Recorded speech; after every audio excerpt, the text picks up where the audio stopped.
আসসালামু আলাইকুম প্রিয় দর্শক, আমি আজকের আলোচনার শুরুতে দুজন সাংবাদিককে আমি ধন্যবাদ দিতে চাই। এই দুজন সাংবাদিক হলেন কালের কণ্ঠের নির্বাহী সম্পাদক জনাব হায়দার আলী এবং কালের কণ্ঠ পত্রিকারই বিশেষ প্রতিনিধি জয়নাল আবেদিন। ওনাদেরকে ধন্যবাদ দিতে চাই এই কারণে যে ওনাদের পত্রিকায় আজকে আমাদের রাষ্ট্রপতি জনাব শাহাবুদ্দিন আহমেদের একটা দীর্ঘ সাক্ষাৎকার ছাপা হয়েছে। রাষ্ট্রপতির সাক্ষাৎকার তো অনেকেই হয়তো নিয়েছে, আগেও আমাদের মতিউর রহমান চৌধুরী সাহেব নিয়েছেন। উনি ওনার সঙ্গে দেখা করতে গিয়েছিলেন, অবশ্য অনানুষ্ঠানিক দেখা ছিল, তারপর সেটা উনি ছাপিয়েছেন। আরো অনেকের সঙ্গে রাষ্ট্রপতি দেখা হয়েছিল, আমার পরিচিত অনেক বন্ধু বান্ধবের সঙ্গেও দেখা হয়েছিল, কিন্তু আনুষ্ঠানিক সাক্ষাৎকার এটাই প্রথম আমি দেখলাম। এবং এখানে ডিটেইল অনেক কিছু আছে। সাক্ষাৎকার কি নিয়েছেন, কেন নিয়েছেন, এগুলো অন্য হিসাব, ওগুলো সাংবাদিকতার হিসাব থাকতে পারে, কিন্তু কতগুলি জিনিস এখানে উঠে এসেছে। যে বিষয়গুলো উঠে এসেছে সে বিষয়গুলো খুব জরুরি। জরুরি এই কারণে যে আমাদের অন্তর্বর্তীকালীন সরকার একটা দায়িত্ব নিয়ে সরকারে বসেছিলেন এবং সেই দায়িত্ব নেওয়ার পর তারা দায়িত্ব পালন করতে গিয়ে কি হেলাফেলা করেছেন, কিভাবে নির্মমভাবে নির্লজ্জের মতো সংবিধানকে লঙ্ঘন করেছেন, কিভাবে সম্মানিত ব্যক্তিকে অপমান করেছেন এবং কিভাবে নিয়ম নীতি রীতি সবকিছু লঙ্ঘন করেছেন, নিজেরা করেছেন, অন্যকে দিয়ে করিয়েছেন, তার কিছু প্রমাণ এখান থেকে কিন্তু উঠে এসেছে। আমি প্রথমেই বলে নিই, আমাদের রাষ্ট্রপতি জনাব শাহাবুদ্দিন আহমেদ উনি আওয়ামী লীগ সরকারের আমলে রাষ্ট্রপতি হিসাবে নিয়োগ পেয়েছেন। ওনার রাষ্ট্রপতি নিয়োগ পাওয়া নিয়ে অনেক রকম বিতর্ক থাকতে পারে, অনেক আলোচনা হতে পারে এবং শাহাবুদ্দিন আহমেদকে অপছন্দ করার লোকের সংখ্যা দেশে অনেক হতে পারে, এটা নিয়ে আমার কোনো আপত্তি নাই। কিন্তু প্রশ্ন হলো, উনি যখন রাষ্ট্রপতি হয়ে যান তখন কিন্তু উনি আর শাহাবুদ্দিন আহমেদ থাকেন না, তখন উনি একটা দেশের সর্বোচ্চ সবচেয়ে সম্মানিত ব্যক্তিতে রূপান্তরিত হন। আপনি ব্যক্তিগতভাবে ওনাকে অপছন্দ করতেই পারেন, কিন্তু রাষ্ট্রপতির যে চেয়ার, যে পদ, সেই পদটাকে যদি আপনি অসম্মান করেন তাহলে কিন্তু আপনি পুরো রাষ্ট্রকে অসম্মান করেন, আপনি নিজেকেও অসম্মান করেন। কিন্তু এই অন্তর্বর্তীকালীন সরকার গত 18 মাসে এই রাষ্ট্রপতির কাছ থেকে রাষ্ট্রপতির হাতে শপথ নিয়েছেন, কিন্তু এই অন্তর্বর্তীকালীন সরকারের প্রত্যেকটা উপদেষ্টাকে রাষ্ট্রপতি নিজে নিয়োগ দিয়েছেন। এদের প্রত্যেকের নিয়োগকর্তা রাষ্ট্রপতি এবং তারা নিয়োগকর্তার সঙ্গে যে অপমান সুযোগ আচরণ করেছেন তার একটা নমুনা এই সাক্ষাৎকারের মাধ্যমে উঠে এসেছে। এই সাক্ষাৎকারের কয়েকটা পয়েন্ট আপনাদেরকে আমি একটু বলতে চাই যে কি ঘটনাগুলি কি উনি এই সাক্ষাৎকারে কি কি বলেছেন। উনি বলেছেন যে ওনাকে বারবার উৎখাত করার জন্য, অপসারণ করার জন্য অন্তর্বর্তীকালীন সরকার অথবা সরকারের সহযোগী যার শক্তি ছিল, কেউ কখনো তাদেরকে স্বীকার করেছেন নিজেদের বলে, কখনো স্বীকার করেননি, এদের দিয়ে নানা রকম ওনাকে উৎখাতের চেষ্টা করা হয়েছে। এবং সেই সময় দুইটা শক্তি ওনাকে সাপোর্ট দিয়েছে বলে উনি জানিয়েছেন। এই শক্তি দুইটা কোন দুইটা? এক হলো বিএনপি এবং তার সহযোগী সংগঠনগুলো, একটা রাজনৈতিক শক্তি, আরেকটা হলো সশস্ত্র বাহিনী। এবং সশস্ত্র বাহিনীর পক্ষ থেকে এটা বলা হয়েছে যে সংবিধান অনুযায়ী রাষ্ট্রপতি হচ্ছে সশস্ত্র বাহিনীর সর্বাধিনায়ক, কাজে তাদের সর্বাধিনায়ককে সরিয়ে দেওয়ার যে প্রচেষ্টা, এটাকে তারা যে কোনোভাবে করবেন, প্রতিহত করবেন, এবং সেটা তারা করেছেন। উনি জানিয়েছেন, সাক্ষাৎকারে বলেছেন যে এই সরকারের 18 মাসের আমলে তাকে দিয়ে অনেকগুলো অধ্যাদেশ পাশ করিয়ে নেওয়া হয়েছে এবং ওনার বিবেচনায় এই অধ্যাদেশগুলো তার কাছে যখন যেটা আসছে উনি পাশ করে দিয়েছেন, কারণ এটাই দেওয়ার নিয়ম। কিন্তু উনি বলেছেন যে ওনার দৃষ্টিতে মনে হয়েছে অনেকগুলো অধ্যাদেশ করার কোনো কারণই ছিল না। এবং উনি এটাও বলেছেন প্রধান উপদেষ্টা সংবিধানের কোনো বিধান মেনে চলেনি। খুব গুরুত্বপূর্ণ অভিযোগ, কিন্তু রাষ্ট্রপতি বলতেছেন যে সাবেক প্রধান উপদেষ্টা, অন্তর্বর্তীকালীন সরকারের প্রধান উপদেষ্টা, তিনি সংবিধানের কোনো বিধান মেনে চলেননি। আমার তো মনে হয় এই কারণেই এই প্রধান উপদেষ্টা ডক্টর ইউনূসের বিরুদ্ধে সংবিধান লঙ্ঘনের মামলা হওয়া উচিত। কারণ একটা লোক দেশের সর্বোচ্চ যে বই, সর্বোচ্চ যে গ্রন্থ, সর্বোচ্চ যে আইন, সেটা না মেনে চললে তাকে যদি আপনি আজকে শাস্তির আওতায় না আনেন, বিচারের আওতায় না আনেন, তাহলে এটা কিন্তু একটা উদাহরণ হয়ে থাকবে যে সংবিধানকে এভাবে পদদলিত করা যায়। এবং তিনি মানতে বাধ্য এই কারণে এই সরকার ছিল একটা সাংবিধানিক সরকার।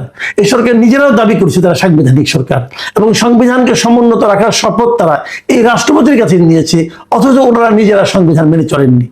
এবং আমি তো মনে করি এই 18 মাসে যে যে উপদেষ্টা যেখানে যেখানে সংবিধান লঙ্ঘন করেছেন তাদের প্রত্যেকের সংবিধান লঙ্ঘনের দায়ে শাস্তি হওয়া উচিত। যদি না হয় যদি শাস্তির আওতায় আনা না হয়, তাহলে এটা একটা মন্দ উদাহরণ হয়ে থাকবে পরবর্তী সময়ের জন্য। দেখুন উনি আরো কি বলেছেন, উনি বলেছেন যে এই রাষ্ট্রপতি হলো রাষ্ট্রের সর্বোচ্চ ব্যক্তি। যখন কোনো প্রধান নির্বাহী মানে সরকার প্রধান যখন দেশের বাইরে যায়, বাইরে থেকে ফেরার পর তাদের দায়িত্ব হলো রাষ্ট্রপতির সঙ্গে একটা সাক্ষাৎ করা এবং সেখানে দেশের বাইরে কি কি চুক্তি হলো, কি কি আলোচনা হলো, সেগুলো রাষ্ট্রপতিকে অবহিত করা। আমাদের রাষ্ট্রপতি দুঃখ করে বলেছেন এই প্রধান উপদেষ্টা একবারের জন্য তার সঙ্গে যে বিদেশ থেকে ফিরে দেখা করেননি।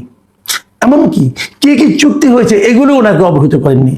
সবশেষ একদম ক্ষমতা ছেড়ে চলে যাওয়ার আগ মুহূর্তে যুক্তরাষ্ট্রের সঙ্গে যত বড় একটা চুক্তি হলো, যে চুক্তি নিয়ে অনেক হইচই হচ্ছে, এখন আলোচনা হচ্ছে এবং যাকে অনেকে নতজানুমূলক একটা চুক্তি হিসেবে বর্ণনা করছেন, সেই চুক্তিটাতে কি হয়েছে সেটা দেশের জনগণ তো জানতে পারেনি এবং খোদ রাষ্ট্রপতিকেও তারা অবহিত করা প্রয়োজন মনে করেননি। ওনারা দেশটার মালিক হয়ে বসেছিলেন, যা ইচ্ছা তাই করার মালিক। এই যে অধ্যত্ব, এই যে আইন না মানার প্রবণতা, এর জন্য তাদের কি জবাবদিহিতার সামনে হতে হবে না? তাদের কি জবাবদিহিতার মুখে আনা উচিত নয়? অবশ্যই আনা উচিত এবং আমি মনে করি সেটা এই সরকারের উচিত। দেখেন উনি বলেছেন যে রাষ্ট্রপতি এই সময় ওনাকে একবারও দেশের বাইরে যেতে দেওয়া হয়নি, অথচ দেশের বাইরে থেকে ওনার কিন্তু দাওয়াত এসেছিল, আমন্ত্রণ এসেছিল। একবার এসেছিল কাসাবো থেকে একটা আমন্ত্রণ এসেছিল গত ডিসেম্বরে, আবার এসেছিল কাতারের আমির তাকে দাওয়াত করেছিল এই অনুষ্ঠানগুলি একটা সামিটে অংশ নেওয়ার জন্য, যেখানে রাষ্ট্রপতিদের যাওয়ার কথা। এই দুটো অনুষ্ঠানে তাকে যেতে দেওয়া হয়নি। বরং কাতারের আমির যে ঘটনাটা, এটা কিরকম হাস্যকর দেখেন। ওখানে যাওয়ার জন্য যে আমন্ত্রণ পত্র এসেছে তার একটা জবাব পররাষ্ট্র মন্ত্রণালয় লিখেছে নিজেরা যে আমি খুব ব্যস্ত আছি রাষ্ট্রীয় কাজে, অতএব আমার এখন যাওয়া সম্ভব না। চিঠিটা লিখে ওরা রাষ্ট্রপতির কাছে পাঠিয়েছিল সিগনেচার করার জন্য, তারপর তারা পাঠিয়ে দিবে। ওখানে রাষ্ট্রপতি সিগনেচার করেনি নাই, ওখানে একটা বড় প্রশ্নবোধক চিহ্ন দিয়ে ফেরত পাঠিয়েছেন, যেটি কেমন বেয়াদবি, কোনো জবাব নাই। মানে বেয়াদবির একটা সীমা থাকার দরকার। তারা যেতে দেবেন, আবার তাকে দিয়ে মিথ্যা বলে পাঠাবে যে আমি খুব ব্যস্ত ছিলাম। এগুলি কিন্তু এই দেশে একবার না একবার হয়েছে, এটা আমাদের জানতে হলো। এবং সেই লোকগুলিকে যদি না জানতাম একটা কথা ছিল, কিন্তু আমরা যখন জানলাম তখন আমরা এটাও জানতে চাই যে পরবর্তী সময়ে এই বেয়াদবগুলিকে জবাবদিহিতার আওতায় আনা যায় কিনা, এই বেয়াদবগুলির বিরুদ্ধে শাস্তিমূলক ব্যবস্থা নেওয়া যায় কিনা। কি পররাষ্ট্র সচিব মিষ্টি মিষ্টি কথা বলতো, তা আপাতত নষ্ট করে খারাপ লোক, যে রাষ্ট্রপতিকে নামে একটা ভুয়া চিঠি ইস্যু করে রাষ্ট্রপতির কাছে পাঠায় যে সিগনেচার করে দেন, আমরা বলে দিই যে আপনি খুব ব্যস্ত। কত বড় বেয়াদব ভাবুন একবার। আর একটা ঘটনা, আপনার সবাই এটা খুব হয়েছিল, রাষ্ট্রপতি প্রতিবাদও করেছিলেন, চিঠিও লিখেছিলেন, সেই চিঠিও কিন্তু মিডিয়াতে চলে এসেছিল যে ওনার ছবি বিভিন্ন হাই কমিশন থেকে নামিয়ে ফেলতে বলা হয়েছিল। দেশের রাষ্ট্রপতি ভাই উনি কে, কেমন, কোথাকার, এগুলো তো ইম্পর্টেন্ট না। উনি যতক্ষণ ওই পদে আছেন ততক্ষণ তুমি গুরুত্বপূর্ণ। যদি গুরুত্বপূর্ণ নাই হবে, আপনার প্রত্যেকটা অধ্যাদেশ সিগনেচারের জন্য ওনাকে পাঠাতেন কোন মুখে? যদি লোকটা ঘৃণিতই হয় তো তার সিগনেচার আপনার দরকার পড়ে কেন? দরকার পড়ে এ কারণে যে আপনারা লোকটাকেও পছন্দ করতে পারেন, কিন্তু পদটাকে তো উপেক্ষা করতে পারবেন না। আপনার ওই পদের কাছে পাঠিয়েছেন, যদি পদের কাছে পাঠিয়ে থাকেন তো সেই পদটাকে আপনারা উপেক্ষা করলেন, পদটাকে আপনারা অপমান করলেন। আপনি যখন প্রত্যেকটা দূতাবাস থেকে, বাংলাদেশের বিভিন্ন দেশের দূতাবাস থেকে যখন রাষ্ট্রপতির ছবি নামিয়ে ফেলেন, এটা তো একটা কনভেনশন এবং নিয়ম, এটা রাষ্ট্রপতির ছবি দেয়ালে থাকবে, সেটা নামিয়ে ফেলেন কেন, কোন আইনে? এবং অর্ডার দিয়ে একই দিনে। এই লোকগুলির বিচার হওয়া উচিত, দৃষ্টান্তমূলক বিচার। দেখেন আরেকটা ঘটনা বলে শেষ করি, অনেক কিছু বলেছেন উনি, অনেক লম্বা ইন্টারভিউ। আমি আরেকটা ইস্যু নিয়ে বলি যে রিপোর্টার্স ইউনিটি, ঢাকা রিপোর্টার্স ইউনিটিতে যখন ইলেকশন হলো, ইলেকশনে যারা বিজয়ী হয়েছিলেন তারা, আমাদের এখানে একটা ইয়ে আছে, অনেক আগের থেকে একটা রীতি আছে যে এই কমিটিগুলো রাষ্ট্রপতি অথবা সরকার প্রধানের সঙ্গে দেখা করেন। তো রাষ্ট্রপতি নিজেই ওদেরকে আমন্ত্রণ জানিয়েছিলেন, তোমরা আসো তোমাদের সঙ্গে কথা বলি। তারা গিয়েছিলেন, যাওয়ার পর এখানে ছবিটি বুটে বিভিন্ন প্রেসে পাঠানো হয়েছিল, রাষ্ট্রপতির সঙ্গে দেখা করেছেন। এই অপরাধে ওনার এখানে যে প্রেস উইং আছে, একজন প্রেস সেক্রেটারি ছিল, একজন অ্যাসিস্ট্যান্ট প্রেস সেক্রেটারি ছিল, একজন ডেপুটি প্রেস সেক্রেটারি ছিল, তিনজনকে ওখান থেকে প্রত্যাহার করে নিয়ে আসা হয়েছিল। ওনার এখানে দুজন ফটোগ্রাফার ছিল, যারা 30 বছর ধরে ওখানে ফটোগ্রাফার হিসেবে কাজ করছে বঙ্গভবনে, তাদেরকে পর্যন্ত প্রত্যাহার করে নিয়ে গিয়েছিল। তার মানে শেষের দিকে এই রাষ্ট্রপতির এখানে কোনো প্রেস উইং বলতে কিছু ছিল না। এবং মানে সব মিলিয়ে রাষ্ট্রপতি নিজেই বলতেছেন যে সব মিলিয়ে আমাকে একদম প্রতিবন্ধী করে দিয়েছিল ওরা। এবং এই প্রেস উইং কেন নেই? প্রেস উইং এর লোকগুলিকে আবার দেওয়ার জন্য উনি রাষ্ট্রপতি নিজে টেলিফোন করেছেন ক্যাবিনেট সেক্রেটারিকে, টেলিফোন করেছেন প্রিন্সিপাল সেক্রেটারিকে, টেলিফোন করেছেন এস্টাবলিশমেন্ট সেক্রেটারিকে। এরা কেউ তার কথা শোনেনি, কেউ তার ওখানে কোনো, এই লোকগুলি কারা? এই ক্যাবিনেট সেক্রেটারি কে ছিলেন, প্রিন্সিপাল সেক্রেটারি কে ছিলেন, এস্টাবলিশমেন্ট সেক্রেটারি কে ছিলেন, এদের নাম ধরে ধরে এদের প্রত্যেককে বিচার করা উচিত। এদের অনেকে হয়তো আমাদের চাকরি ছেড়ে চলে গেছেন, কারণ যদ্দূর আমি জানি এই সবগুলি পদে চুক্তিভিত্তিক নিয়োগ ছিল, হোক চুক্তিভিত্তিক নিয়োগ, ওইখান থেকে এনে তাদেরকে জেলে ঢোকানো উচিত। কত বড় বেয়াদব, রাষ্ট্রপতির সঙ্গে বেয়াদবি করে। আমরা মনে করি যদি এর বিচার না করা হয় তাহলে রাষ্ট্রপতির সঙ্গে যে বেয়াদবি করা যায় এটা প্রতিষ্ঠিত হয়ে যাবে। বিএনপি এই ব্যাপারটা কিভাবে হ্যান্ডেল করে এটা দেখার অপেক্ষায় আমি থাকবো।